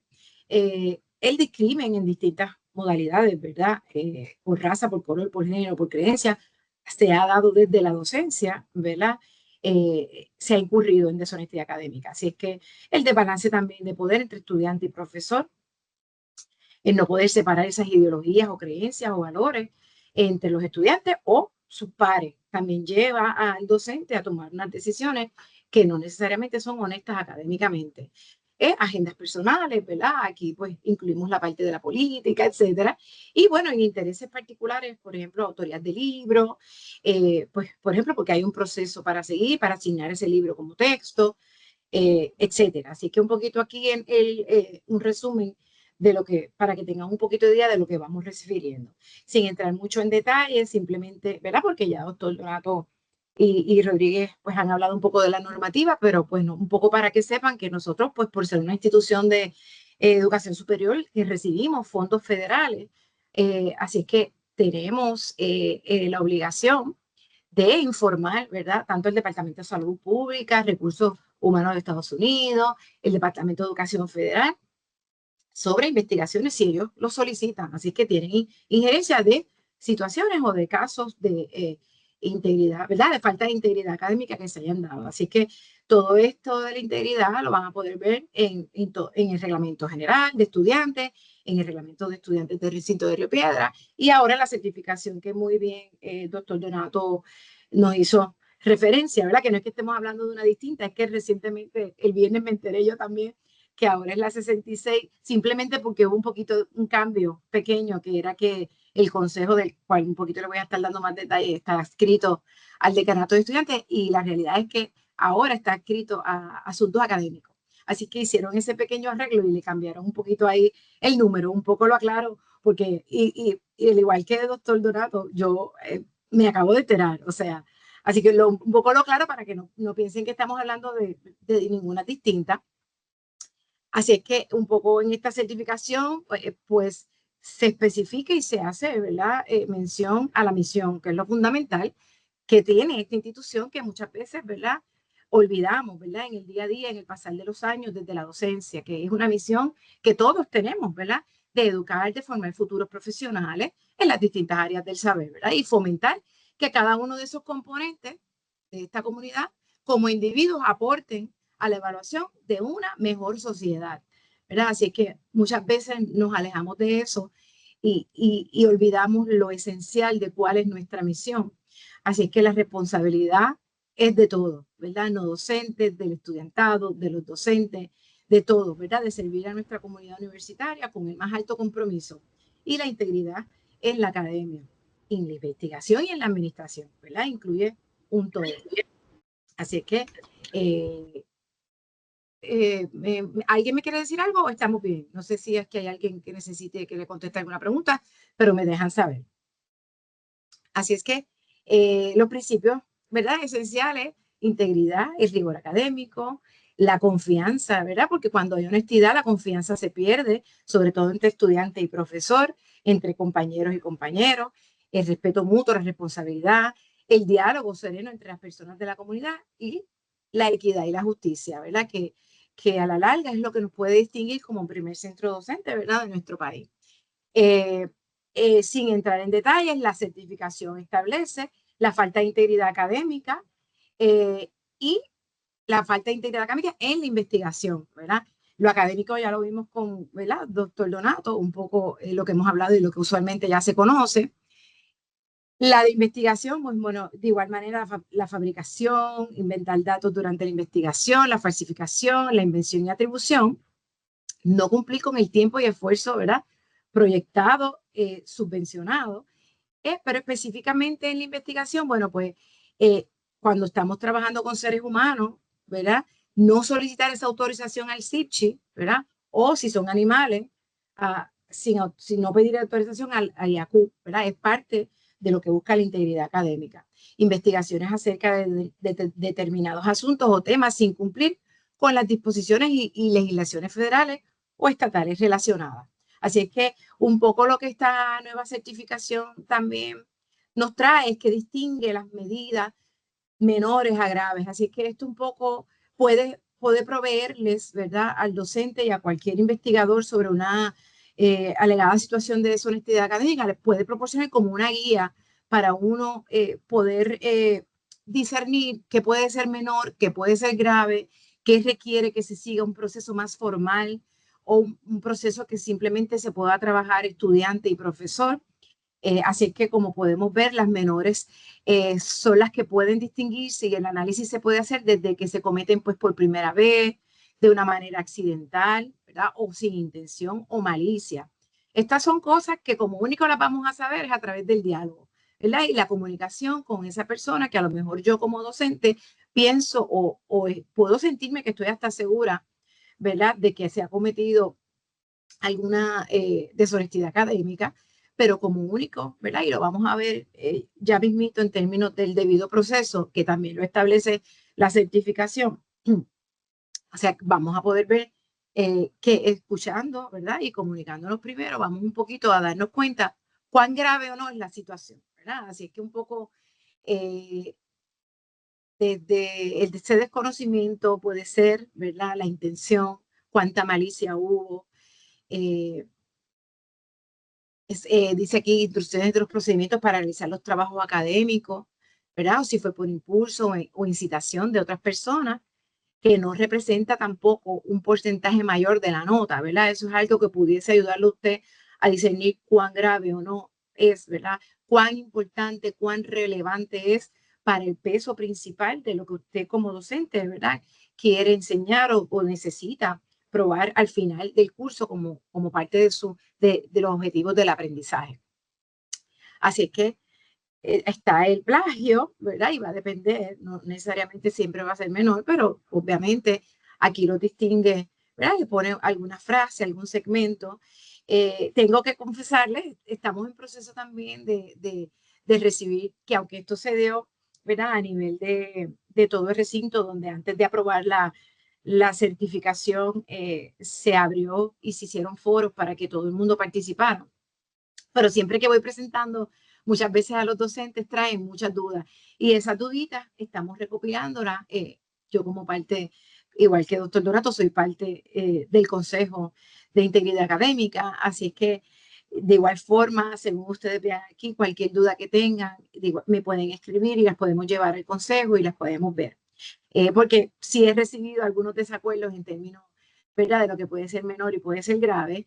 Así que estamos abiertos, ¿verdad?, a seguir mejorando. Así es que ahí pueden ver un poquito, vamos a compartir esta publicación, ¿verdad? Así que van a tener ahí un poco, de igual forma la tienen en la certificación, ¿verdad? Que la pueden encontrar en asuntos académicos, pero también la pueden encontrar en la página de la Procuraduría, bajo las normativas, y van a tener todo lo que tiene que ver con el estudiantado. Así es que, como pueden ver, las graves entonces se caracterizan igualmente el nivel de esa intención, ¿verdad? O cuánto se planificó y de cuán importante y crucial es para ese curso, ¿verdad? Así es que los principios fundamentales que deben regir cualquier investigación. Pues mira, la presunción de inocencia, ¿verdad? Hasta que se determine lo contrario. Total confidencialidad y privacidad para todo aquel que de buena fe denuncia, ¿verdad? Algún acto de deshonestidad. Muchas veces estamos conscientes, he recibido estudiantes preocupados porque han sido testigos y sienten pues lo que por lo menos desde mi generación, le decía que somos los chotas. Así es que esto lo que busca es un poco que las personas se sientan tranquilas y se sientan que la información que se comparte se va a guardar en total confidencialidad, ¿verdad? Es una responsabilidad de todos, ¿verdad? Poder atacar esto de la deshonestidad académica. Así es que es parte de esos principios fundamentales cuando se investiga, ¿verdad? Alguna alegada situación, que la persona tenga todo el derecho a presentar evidencia, a traer testigos, ¿verdad? A ser escuchado. La protección de la reputación para aquellas personas investigadas, ¿verdad? Así como las que de buena fe denuncian la conducta deshonesta, es otro de los derechos, ¿verdad?, que debe regir un debido proceso. Atención a posibles conflictos de interés, ¿verdad?, entre los involucrados en la investigación y el derecho de apelación también que tienen, ¿verdad?, toda persona acusada, que es lo que un poco también lo trae esta certificación, ¿verdad?, siendo este el protocolo establecido y, ¿verdad?, para atender situaciones. Consecuencias a corto plazo, ¿verdad? Según nuestra reglamentación, bueno, pues siempre, como hablamos, esa desconfianza, ¿verdad? Se va a perder, pues, por la falta de honestidad. Las amonestaciones, si esto sigue, ¿verdad? Bueno, desde un proceso informal que vamos a ver ahorita un poquito, ¿verdad? Cuáles podrían ser las suspensiones, ¿verdad? Porque va a depender de si esto llega a un proceso más formal ante la Junta de Disciplina o cual sea el foro que lo esté atendiendo, pues determinará según la gravedad cuál va a ser esa sanción, ¿sabes? Que pudiese llegar desde amonestaciones, suspensiones hasta una expulsión.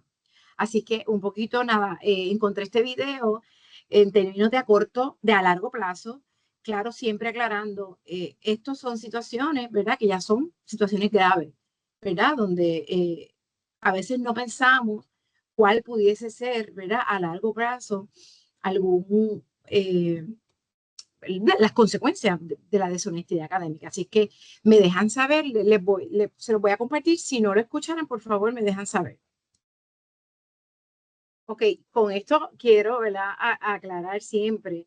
No es que ahora no quiero crear fobia ni nada, al contrario. La realidad es que lo bueno de la normativa es que usted, ¿verdad?, puede desde un principio que sea algo que sea, ¿verdad?, para prevenir. Así es que no es que vamos a estar ahora en el salón de clase pensando en este vídeo, ¿verdad? Es un poco lo comparto, pues porque no pensamos más allá en situaciones, obviamente, que son graves. Así es que deme un minutito porque estoy tratando de salir del video para poder continuar la presentación. Deme un momentito. Bueno, ahora sí, se supone que sí. Nada, un poquito volviendo, ¿verdad?, a la presentación y cuáles han sido las problemáticas identificadas, ¿verdad? Que un poquito lo hemos hablado durante la presentación, pues ese desconocimiento, ¿verdad?, tanto del estudiantado como de los docentes sobre el tema, ¿verdad?, y los procedimientos establecidos para atender estas situaciones. Así que esto es una de las cosas que atiende, ¿verdad?, la nueva reglamentación ¿verdad?, y el Consejo también de Integridad Académica.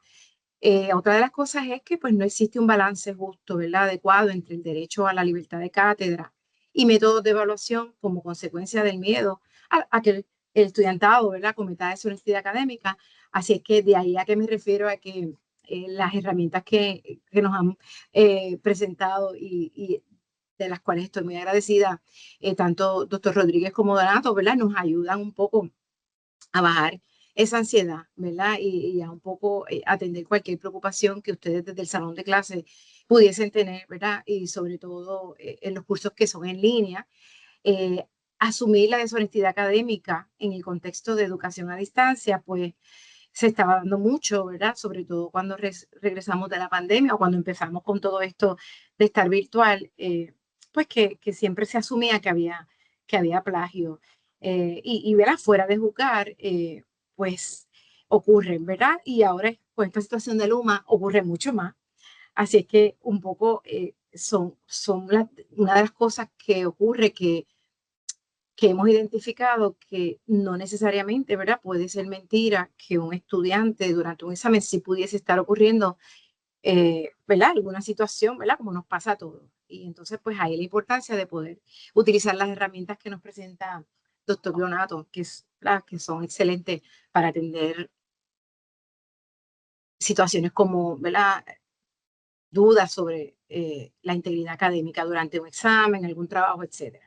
El enfoque de la acción, pues no está en la prevención, así es que precisamente, ¿verdad? Esta nueva política lo que busca es que más allá de un proceso de penalizar, sea uno que sea de aprendizaje y crecimiento, ¿verdad? Sobre las consecuencias de cometer estos actos. Cuando hago referencia al video, ya pudiesen ser ya situaciones que han escalado demasiado, ¿verdad? Que han llegado a un proceso donde ha habido que investigar ¿verdad?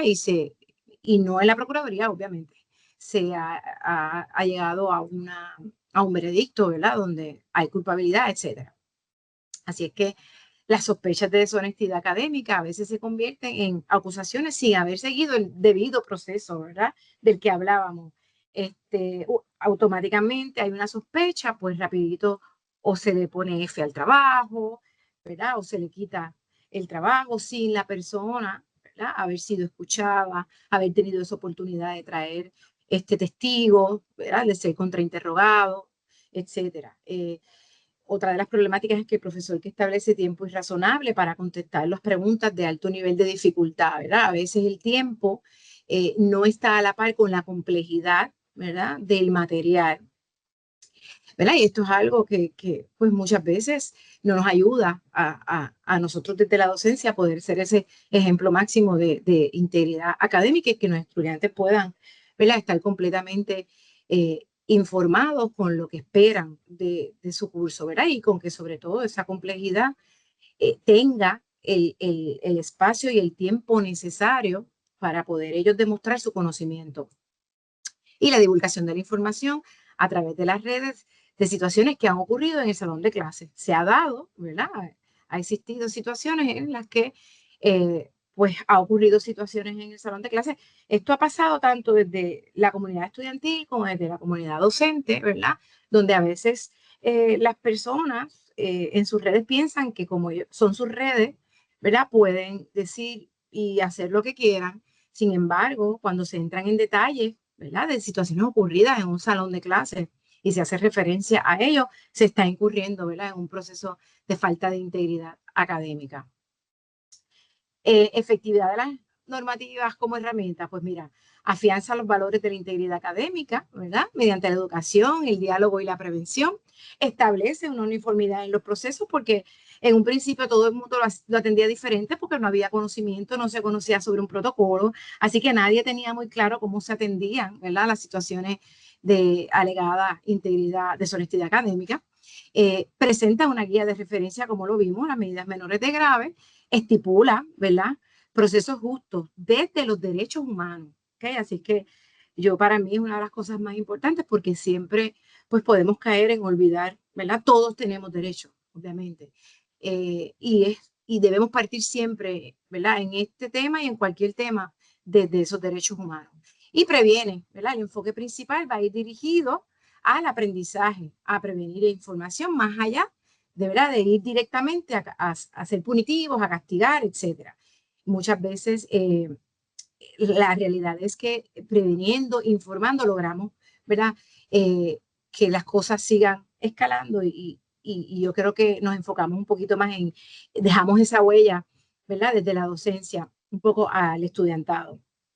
Y que constituye el Consejo de Integridad Académica, ¿verdad? Este consejo, pues, es nombrado por el Senado Académico de nuestro recinto. Esta certificación es de nuestro Senado Académico, así que un poco así para resumirles, tiene integrantes, ¿verdad? De los distintos sectores de la comunidad universitaria, así es que tiene de profesores, profesoras, 2 y 2, ¿verdad? Bibliotecarios, consejeros, un consejero profesional, estudiantes, ¿verdad? Que representen tanto a los estudiantes subgraduados como los graduados. Siempre esta procuradora, ¿verdad? O el procurador que esté en turno, pues va a ser parte dedocráticamente de este consejo, ¿verdad? Pues porque estamos involucrados en todo lo que tiene que ver con la vida estudiantil o las situaciones que involucren cualquier estudiante. Y desde nuestros deberes y responsabilidades podemos aportar, ¿verdad? A este proceso de poder colaborar en poder crear y compartir información, ¿verdad? Que pueda informar sobre esta política. Este consejo está adscrito, ¿verdad? Como les dije, asuntos académicos, ¿verdad? Y es que se supone que nos proveen espacios, aunque estamos haciendo las cositas virtuales, pues porque estamos muchos en muchos comités, pero se está haciendo un trabajo bien bonito, un trabajo bien dedicado a poder llevar a cabo un plan, ¿verdad? Para mantener a la comunidad universitaria informada sobre esta política y sobre estrategia de integridad académica. La responsabilidad del Consejo pues, va a ser, ¿verdad?, planificar y coordinar diversas actividades educativas de orientación, así como, ¿verdad?, de poderla difundir.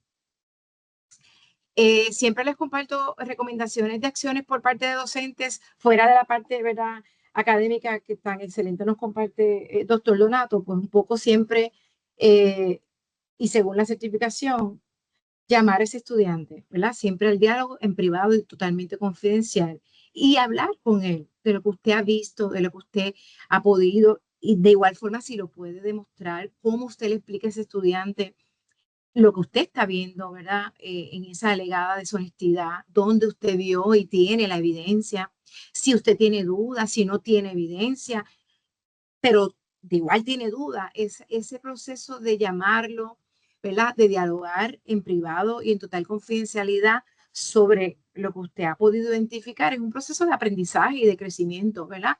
Aunque al final usted no tenga que tomar ninguna medida, porque la realidad es que si usted no tiene evidencia, no puede llevar a cabo ningún proceso ni tomar ninguna medida en particular. Siempre y nunca está de más, ¿verdad? Es informar sobre la política, participar de seminarios, ¿verdad? O talleres sobre la integridad académica, referir a un consejero académico profesional, ¿verdad? Es otra de las alternativas que podemos hacer siempre para prevenir cuando hay un tipo de sospecha de deshonestidad académica. Y pensando que la U hoy es menor, son alternativas que usted puede utilizar, ¿verdad? Para poder trabajar situaciones como esta fuera de automáticamente ser punitivo, ¿verdad? Así es que el estudiante pueda orientarse en la biblioteca respecto a la búsqueda y recursos, ¿verdad? Bibliotecarios en internet y otras fuentes sobre el tema. Y, ¿verdad? Obviamente, y según usted ve en la reglamentación, pues va desde poder otorgar, ¿verdad? Un no pass o una F hasta, ¿verdad? No necesariamente eso, sino que entonces poder repetir ese trabajo con lo que ya usted ha dialogado con ese estudiante, con la tarea que le ha dado para poder entonces entrar de lleno en lo que es la política y la integridad académica y poderlo poner en práctica, ¿verdad? En esa nueva oportunidad, ¿verdad? Eso es parte de lo que sí está permitido y lo que es muy bueno dentro de nuestro proceso, ¿verdad? De enseñanza-aprendizaje. Así que siempre nada para resumir un poquito, pues que la responsabilidad de todo, ¿verdad? No docentes, docentes y estudiantes.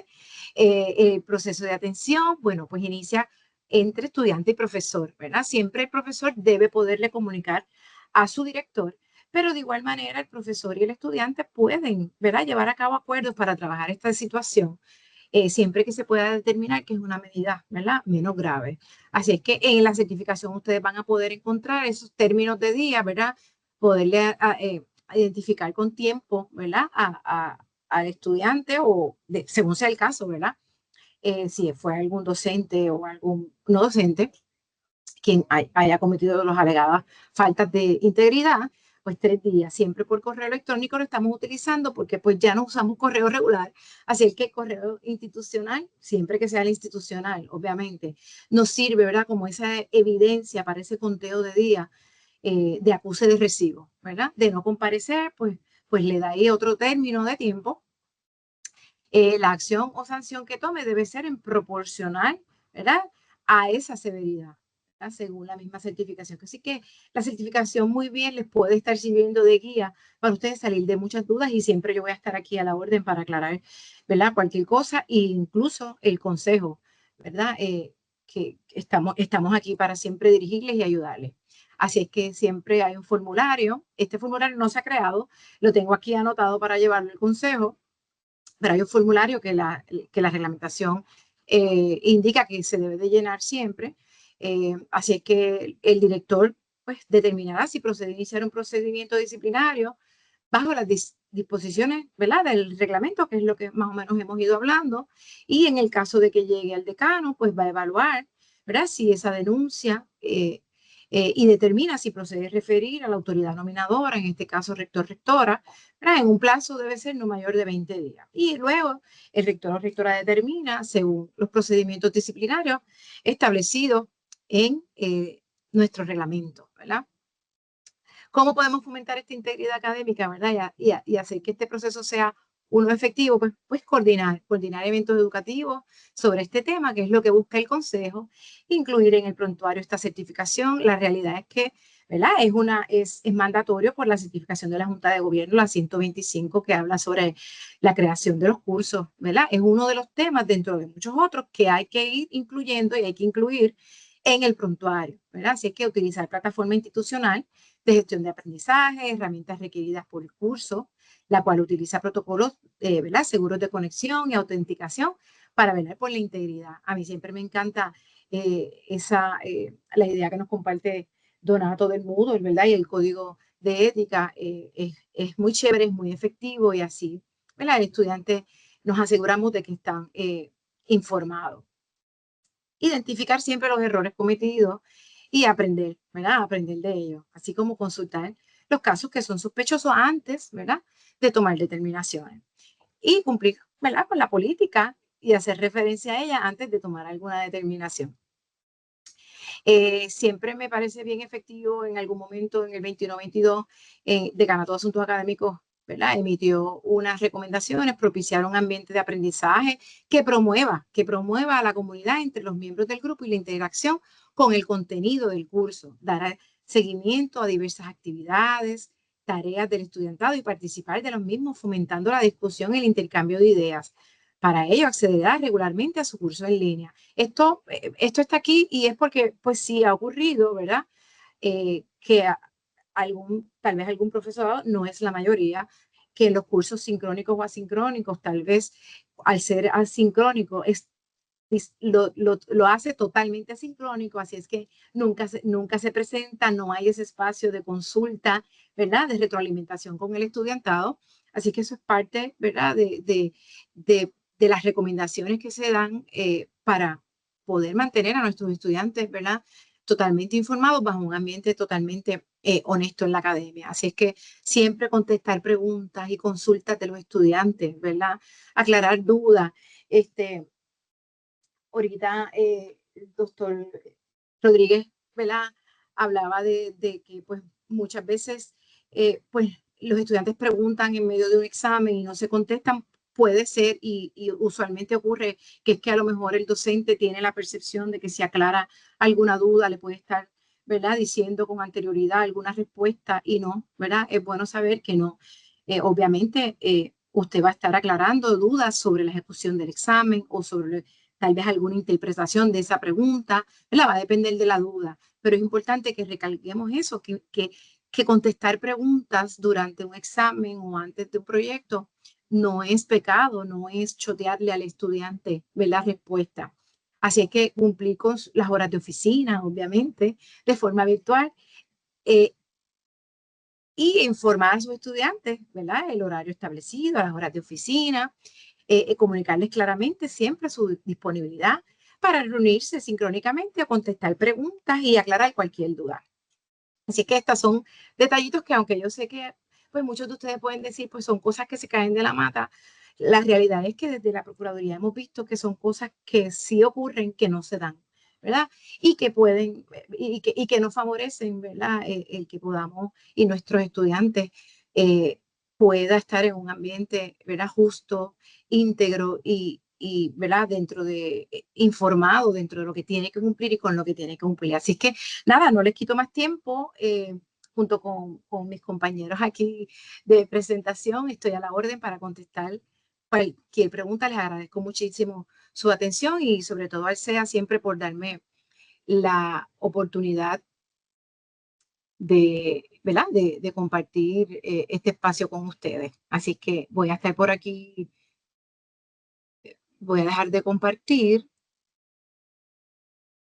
Si alguien tiene alguna pregunta, puede levantar su mano virtual o escribirla en el chat para que alguno de los recursos le conteste la misma.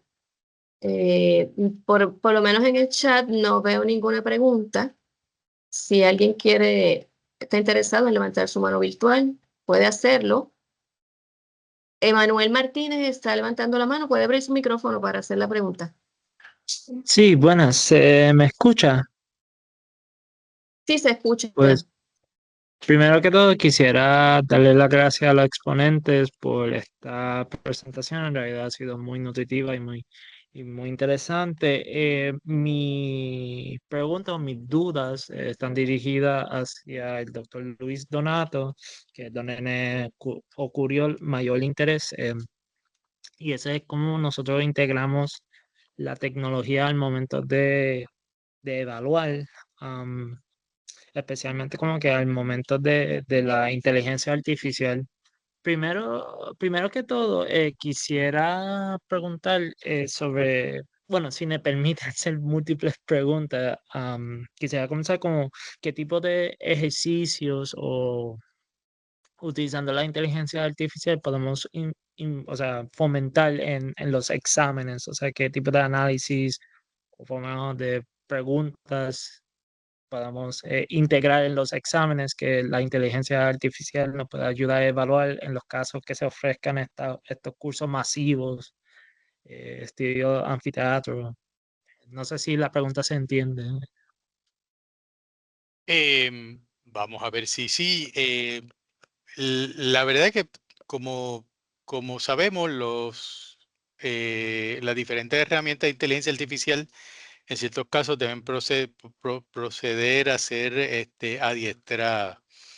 En ese caso específico que menciona, si es que lo entendí bien, sobre cómo podemos ayudar, o sea, cómo podemos solicitar o utilizar las herramientas de la inteligencia artificial para ayudarnos en la evaluación de ciertos exámenes.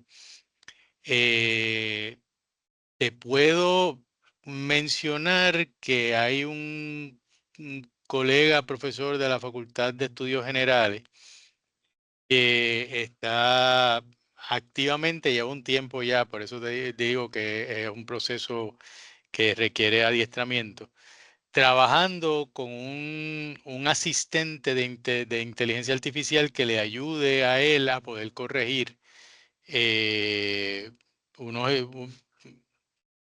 unos exámenes, ¿no? Yo no creo que la totalidad de los exámenes, pero sí adelantar un proceso que le va a facilitar el trabajo de la corrección. Obviamente hay herramientas dentro del mismo Moodle que si no son preguntas así, o sea, Moodle corrige los exámenes que son que tienen alternativas de selección múltiple de cierto falso, etcétera, drag and drop markers, todo ese tipo de cosas. Pero ya cuando llega a las preguntas de discusión, pues ya la cosa se complica un poco. Debo adelantar también que todo esto está cambiando al momento. Esta mañana recibimos notificación de la versión 4.5 de Moodle que no tenemos en el recinto y todavía va a tardar un poco, pero estamos moviéndonos en esa dirección. La versión 4.5 de Moodle empieza a tratar de integrar elementos de inteligencia artificial. Aquí el problema para nosotros los profesores, y así lo hablamos en la jornada, es que todas estas herramientas cuestan. Y en muchos casos, pues el uso que le están dando muchos los docentes que están trabajando directamente sobre esto están pagando, ¿verdad?, de su propio bolsillo. Y estamos tratando de ver también cómo institucionalmente podemos, como decimos acá, agarrar el toro por los cuernos, ¿verdad? Y cómo podemos establecer unos elementos donde no sea tan oneroso ni para los estudiantes en su uso, ni para los profesores, pero a la misma vez mantener una multiplicidad de alternativas de herramientas, y ahí es donde está quizás el reto grande. Porque ya incluso nosotros tuvimos presentación de generación de exámenes utilizando inteligencia artificial en Moodle, pero son herramientas que están experimentándose en estos momentos. Y segundo, que obviamente van a tratar de cobrar adicional, cosa que puede ser un problema con la situación fiscal, ¿verdad? Pero esto va a seguir integrándose. Mientras pues tenemos estos ejercicios, te recomiendo que luego me escribas si te interesa, ¿verdad? Porque hay un grupo de trabajo de profesores en estudios generales que se reúne constantemente y hablan sobre las cosas que están haciendo, dan talleres y otras cosas. Así que te puedo enviar más información si interesa, pero ciertamente dentro de Moodle ahora mismo no tenemos herramientas, van a empezar a aparecer, pero entonces muchos también de los colegas pues pueden ir creando asistentes, tanto para crear preguntas como ya lo están haciendo. Fíjate que el caso que mencioné ahorita de este profesor que pidió que Moodle le organizara los pares de preguntas, ¿verdad?, que necesitaba para entregar, para hacer su examen de discusión, Moodle no, perdón, ChatGPT, de organizar esos pares de preguntas. No requirió un asistente, el profesor simplemente entró a ChatGPT y le hizo las preguntas y los prompts necesarios. Eh, pero hay otros colegas que están yendo más allá y están creando asistentes para diferentes usos de acuerdo a su disciplina. Así que no sé si contesta la pregunta, no sé si es algo más específico, pero me deja saber. Muchas gracias.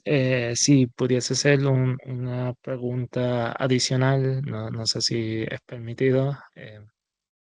Yo no tengo problema y no veo otras manos abiertas, así que adelante.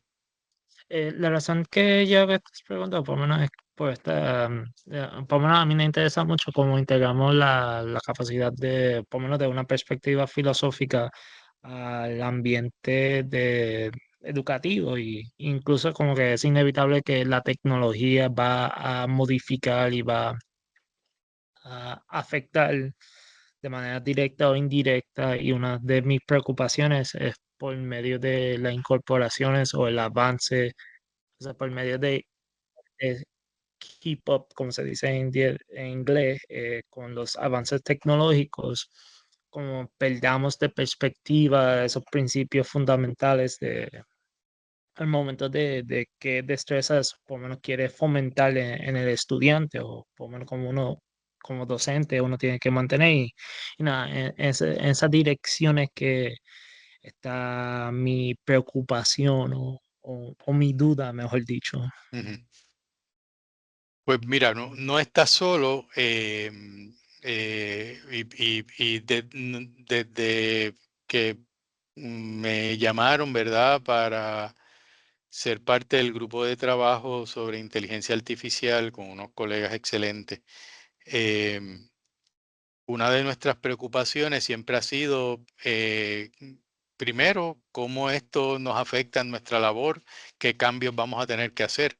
Pero segundo, también desde esa perspectiva, quizás un poco una perspectiva más, eh, bueno, ahora mismo no sé cómo llamarla y no quiero que se vaya el tiempo yo pensando acá, pero más directamente vinculado a las necesidades específicas de nuestros docentes.